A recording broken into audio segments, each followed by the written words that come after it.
Good evening. Welcome to Money Matters. I'm Charlie Shields of Wells Fargo Advisors, member SIPC.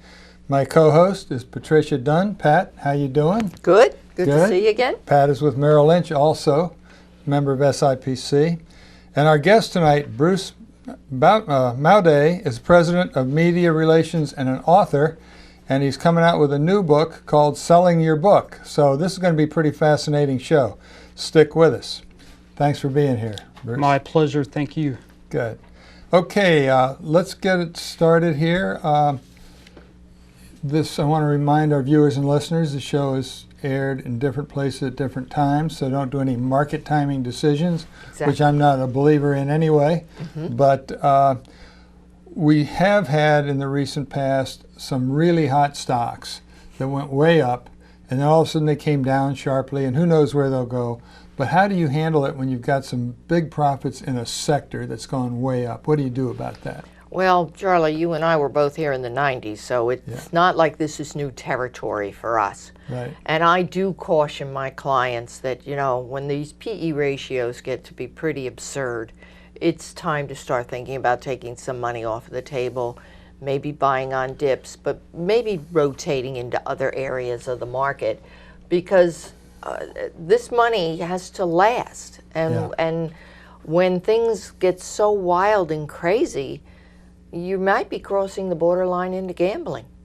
Especially when you have a situation where a few stocks have gone up a lot and you have an IRA and you have a taxable account. Yes. If you want to take some of that stuff off the table and move it to some calmer waters, you can do it without a capital gain. Right. And so that's a big benefit for clients that are fortunate enough to have some of their money in taxable accounts and some in IRAs. Right. Now, let me ask you a question. I know you worry about risk. You were the one that taught me about the three vigilantes. Okay. Tell us about this CAPM. Okay, that's the capital asset pricing model. Okay. And these two gentlemen got a Nobel Prize in economics for studying 50 years of data. And you would think that 100% in bonds is the safest and 100% in stocks is the riskiest, but they found, to their surprise, that there is kind of a fishhook in the curve. And the underneath part of that shows you that it's not smart to be 100% in fixed income. Actually, if you go to 20% stocks or some number approximating that and 80% in fixed income, you are actually increasing your return and decreasing your risk. Correct. Now, once you get on that 20-80, it is kind of a curve, kind of a straight line that goes up, and the person with 100% in equities is the most risk, and all that sort of thing. So what I encourage my clients to do, we do take a look at this CAPM model, and so clients that were 65 when this rally started and are now in their mid-70s, we can see that because we were leaning towards stocks because yields were so low, that they're up there where probably 35 or 40-year-olds should be on that curve, way over too high on the risk side. So what we've done, especially if they're IRAs that have some serious money in them, is reduce that exposure, move that CAPM down into the middle of the curve, still not going way down there because interest rates are so low. So that's what I'm talking about with the capital asset pricing model. You got any comments on that? Actually, what you're saying makes a lot of sense, and I have been following that myself for years. Though the one thing I do urge the 75-year-olds is life expectancies are longer. So you don't want to go too heavily into bonds, and you certainly don't want to do that when interest rates are on the rise. Fair enough. I agree with you. Okay, so far, and again, we're not timing the market with this, but there appears to have been rotations in the market for the last few months, not a drop in the overall market. Right. So it's been my experience when one part of the market drops sharply and you're going to have a renewal of the market, it doesn't do it thoroughly with a rotation, that you actually have everything coming down for a while. Is that your experience? Absolutely. And we started out this year, all the market prognosticators were saying that value was going to lead the charge this year. And through the second half here, growth has been what's leading the charge. But now within the last few weeks of this taping, I don't know when the show will be aired, we're definitely seeing a decline in technology and a rise in financials and, believe it or not, energy. And some utilities. And this is indicating, as you said, a rotation. Could it be the switch being thrown to go from growth orientation to value orientation, which is what the market prognosticator said 2017 would bring us? And if we're going to make that kind of a dramatic shift, generally it happens after you've had a decline in the market. Yeah, and we get a 10 or 15% correction every couple of years usually, so that would probably be a time to take a good look at your portfolio, some of the hot stuff that's been coming down, shift the money as we're talking about into some of the more defensive stuff. And that's usually the way the market shifts the leadership, is during a correction. Absolutely, and I would encourage people to talk to their advisor about what is my size and style. Fair enough. All right. Federal Reserve has been hiking rates. By the time viewers see this, they'll have had at least 4 small rate hikes. So what do we think about long-term rates? What's the market going to tell us? How do we identify whether this is going to be a recession that gets created or whatever when the Fed is raising rates like this? Well, it's interesting because the short-term rates have been going up, but the long-term rates have been coming down. Isn't that interesting? It's like, what is the story here? Yeah. And it may be that the rise in these rates are just going to be so gradual. I think about the story of putting the frog in the water and then heating the water. Yeah. And is this what we're going to be experiencing? It does bode well for equity. Yeah. Because the bond market can't figure out where it wants to go. Well, that's right. And so either we have a Goldilocks scenario where the short rates are just slowly crawling higher and the long-term rates are staying still because we're not quite into bad inflation, but everything's just right, or we're going to end up with an inverted yield curve, and that could take us into a recession, which leads me to my 3 vigilantes. I like your vigilantes. Okay, so tell me what you think the dollar and gold and Treasury bond yields are telling us. I think that what they're telling us is that it's not over yet for equities, that it's more important to be following what's going on with earnings per share and revenues and in the equity market versus what's going on in Washington, D.C., which is an ever-evolving soap opera. Fair enough. And I was going to discuss D.C., but I want to give plenty of time for our guest. So let's just hit one more topic, low unemployment. Should we worry that the Fed is raising rates and we have very low unemployment right now, and that means that the Fed better be careful that they could cause a recession? The Fed, I think, is sharp enough to know what not to do to cause a recession. But definitely the low unemployment and the slow growth of earnings on equity has been a damper for rising salaries. Yeah. So I think we're kind of in a status quo or Goldilocks just right situation right now. Well, we'll see. We'll let the market unfold here. If you have a question, send it in. But I have a really good question from Janet Marks that was food for thought for me. She's from Ardmore. And she said, I'm hearing a lot about gender lens investing. Can you tell us what that is? I'd be happy to. And Janet, it's no surprise that a woman asked this question. And as a woman professional, it's one that I get asked an awful lot. Gender lens investing is a subset of impact investing.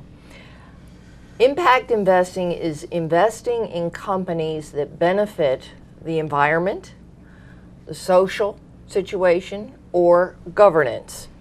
Now, it's not new, it just has a new name. 20 years ago, this was known as socially responsible investing. And socially responsible investing basically avoided the sin stocks, no alcohol, tobacco, firearms. And they were primarily bought by endowments or by investors who really wanted to have an impact or be socially responsible. 20 years ago, the performance was abysmal, and most people avoided socially responsible portfolios. Well, now it's more of a positive spin on thing. Instead of avoiding sin stocks, Impact investing looks for companies that benefit the environment, that benefit the social situation, that are really have an emphasis on good governance. And surprise, surprise, companies that are good citizens also happen to be very good performers. Sure. So these strategies have come a long way from what they were 20 years ago. Now, gender lens investing is a subset. Clearly, it falls under the social. So what you're looking for here is a portfolio manager has been assigned to manage a portfolio. They may be a technical analyst, they may be a fundamental analyst. They'll do their initial screening and figure out which stocks they want. But they don't stop there. They then apply a second screen, gender lens, because they're looking for companies that have women on the board of directors. They have women in the C-suite. They have a history of promoting skilled women, and maybe they portray women in a favorable light in the media. So everything is wrapped around gender and doing gender right. So if you have an interest in gender lens investing, I would urge you to talk to your professional advisor and ask them if their firm offers strategies that are gender lens investing oriented. And be sure to look at the audited track record before you make your decision. Wonderful answer, Pat. Thank you very much for that. Let's get into a real interesting part of the show. Bruce Mowday, President, Media Relations, and he's an author. Bruce, would you do me a favor and give a little background to our viewers and listeners, and then talk about your newest offering here, and then we'll get into the show and get a chance to talk. Charlie, sure. Actually, I was enjoying your discussion on interest rates and everything, so Thank you. That was great. I'm Bruce Mowday, and I've been writing professionally actually since I was a senior in high school, the first time I was paid. So I hate to admit it, but it's 50 years ago this year. I worked for newspapers for more than 2 decades. My last position was managing editor of the Westchester paper, the daily local news, and I left in 1997 to start my business, the Mowday Group, the Media Relations, as you said, and basically I did it so I'd be my own boss and I could write books. And I'm also contributing editor to a business-to-business magazine. Okay. And my books take everything from true crime, where I wrote about the Johnston Gang and I was a newspaper reporter, to sports with Richie Ashburn. I did a book on Richie Ashburn. I did a lot of history. First book on the Battle of the Brandywine. I had a book coming out on Gettysburg, another one coming out. And I've done a lot of work with Barricade Books up in Fort Lee, New Jersey, right there in New York City. And they asked me, I think I've done 3 books with Barricade, and they said, I do pretty well selling my own books. Would you write something for other authors? And I said, sure. So from that, we have the book Selling Your Book, and it's basically it is a guide or how I do it. And I tell you, I am not the usual marketer. I don't follow a lot of the guidelines that most people do, so that I think I have something to tell people, and my books have sold way over $1 million in sales. And the book kind of tells people, it's not, as I say, it's not brain surgery, but you got to go through it and use some common sense. So if one of our aspiring authors wanted to get in touch, how would they contact you? The best way is through email or my website, and my email is my last name, MOWDAY @MOWDAY.com, and you can get me through my website, which is www.mowday.com. Okay. Well, now, marketing for authors is, I would think, rather unique, and it's interesting that the publisher actually asked you to do this, which tells me that marketing must have been changing over the years. Can you speak to that? I'll tell you, it has changed so much, especially in the last decade. When I first started this, coming out of the newspaper, I knew I could write press releases, send them to the newspaper, book reviews, hit the specialty magazines, like my Civil War books. One of my first ones was on Fort Delaware in the Civil War. and we hit all the Civil War magazines, and it was pretty defined what you did, because there were certain people, certain interests, and there were less venues to go to.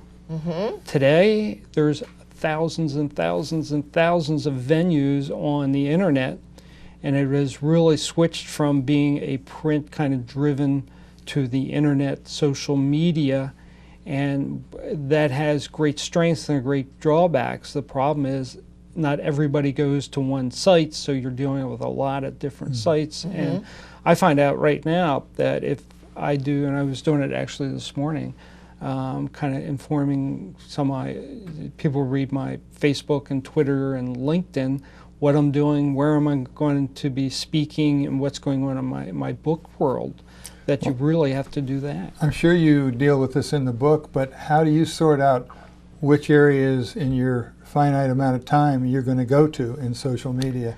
Sure. You know, one of the first things I did when the Fort Delaware, and I did a book on Pickett's Charge in Gettysburg, is that, you know, on Facebook, you type in the search engine and you can do Civil War groups, and all of a sudden it's there. So you're not wasting time looking for, you know, the National Football League if you want the history people. The Civil War roundtables, when my Gettysburg book came out, and also the one on Fort Delaware, I contacted all of them, gave them the information, said I'm available to speak, offer, you know, a review copy to some of the leaders, and that way I can get before those groups talk and sell the book myself. And I find out that it is much better, the author is the one that's really going to sell the books, unless you have a big name and your own TV show. Maybe, you know, you two could probably do a book and sell it off your TV show. But if you don't have a big nationally recognizable name or TV show to sell it, it's usually up to the author, even though publishers, and 90% of my books are through the traditional publishers, you know, they will help you some, but you can't really rely on them to do all the marketing for you. And I find that I spend hours putting out information, setting up my own book talks, signings, being in different places. Matter of fact, last year I think it was 70 some events, either book signings, talks, interviews, you know, each year. And this year I think I'm on track to even have more. So it sounds like you do as much in the marketing as you do in the writing. But what does this mean when it comes to print ads? Is that just a waste of time and money today? It depends on what the magazine is or the newspaper. I come from a newspaper background, so I'm not bashing newspapers, but I had somebody said, we have a special section coming up, and they were going to give me a really nice rate for like $300 or $400 for a nice size. And I said, you know, it's going to be there one day. And do you know how many books I'm going to have to sell just to break even on that? One day, yeah. So what my book also talks about is the business of being an author, that you have to look for your rate on your return, what you invest your money in, where you put your time in. Because you should have your own marketing budget. I try to do something different each year, look for a little different way to market myself. But and a lot of it's trial and error.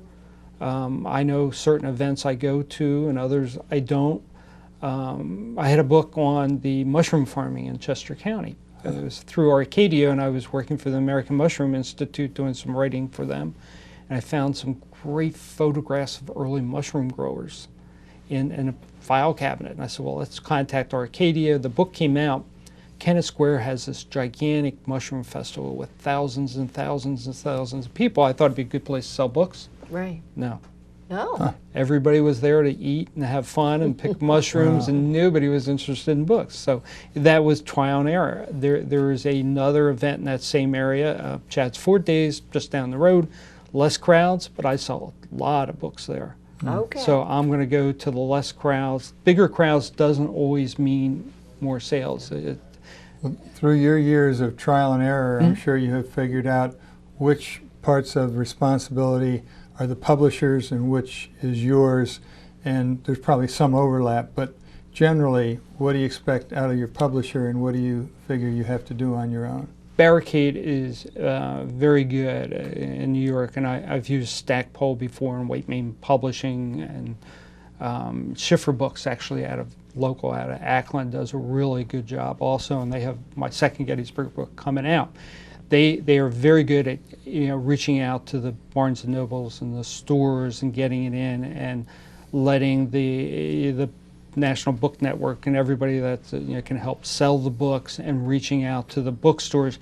That's basically their purview. Matter of fact, the contract says I'm not allowed to go on Barnes & Noble with a load of books and sell to Barnes & Noble. Interesting. That's where they make their money. Yeah. Ah, okay. So I know I can't do that, but I know everything else is pretty much fair game, and publishing houses, because of the economy of publishing, and it's really shrunk over the years, their margin for making money has shrunk, so they have less people to do that marketing and setting up. And if an author thinks they're going to get paid a lot of money to go across the country and a book tour, that's pretty much gone again unless you're a really big author.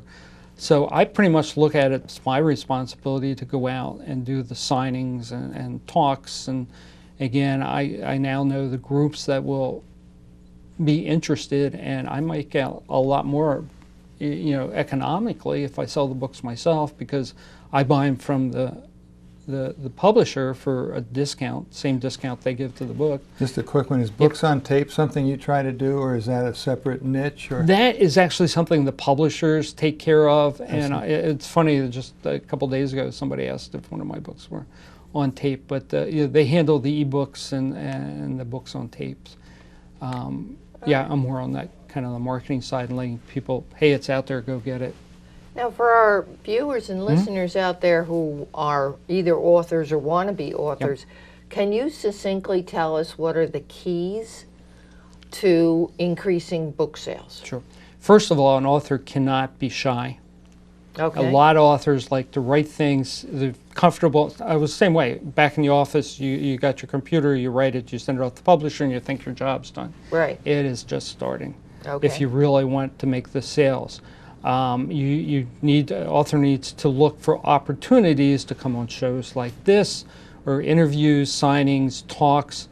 The author, when they give talks, really be a little bit of an entertainer. I never use a PowerPoint, because I'd rather walk around the audience and talk with them and try to engage them and keep them going rather than putting up, some slides. So you need to be a little bit of an entertainer. You have to know the business side of it, and you can't be, shy about tooting your own horn. You got to be out there being a marketer. Have your resume ready or put it into a little story and have photographs and go up and do the social media. So you got to let people know your book's out there, why the book, they'll be interested in reading your book, and just kind of keep promoting. Would you try to help one of our viewers and listeners that thinks they're a fledgling author and they've got this wonderful idea?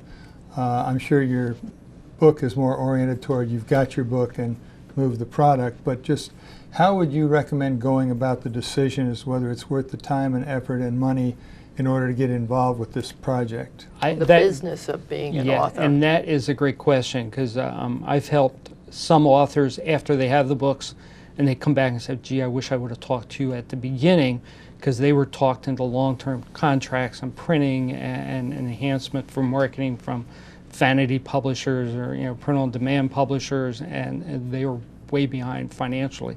Actually, I thought you read my web page, because on it I do have a section if somebody wants to go through that at the initial, and I really think that's the best time to talk with me. And what I do, I'll sit down with them for an hour, and I'll say, tell me about your book, what's important to you, what's the audience, and I'll go through all those questions, and sometimes it's even before they've written the book. Yeah. And I'll say, look, why don't you try this? I think you ought to pitch it a certain way to traditional publishers, and my first recommendation always, if you can go to a traditional publisher, do so, rather than putting money up front yourselves. And I always tell people, be very cautious if a company wants you to pay huge amounts of money to publish a book. Well, now, every marketer has their way of doing things. Yes. What makes your marketing unique? I think, a great question, and that's comes from, I've been writing books for 15 years, and I really study the audiences. When I go to give a talk at a group, and I do a lot of after dinners speaking, I know to go early, talk with the people, find out what they're interested in, that I can go and connect with them as I give the talk or something goes on and I have stories in it.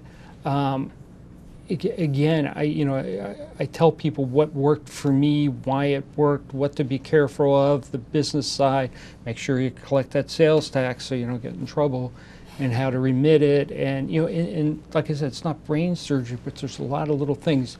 I do some signings outside at community events. Do you have a tarp to cover the books in case it rains? You're going to lose your inventory. Do you have pens? Do you have money for change? Do you take credit cards? Do you give people credit? There's millions of business things that can hamper if you don't think about it, an author and the viability and the being In a the success. 30 seconds remaining, talk to me about a typical fledgling author's expectations versus reality. I would imagine a lot of people get discouraged and they have to know how tough it's going to be going in. Chapter 1, controlling expectations. And really, you shouldn't write a book unless you don't think it's going to be a bestseller and it's going to be a movie made of it and you're going to become rich and famous.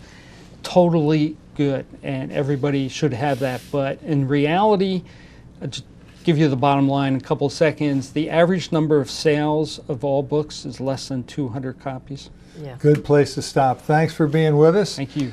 Next week, we're going to have Rob Cathall, CEO and founder of Navigate, a business consulting firm. We hope you'll join us next time because your money matters.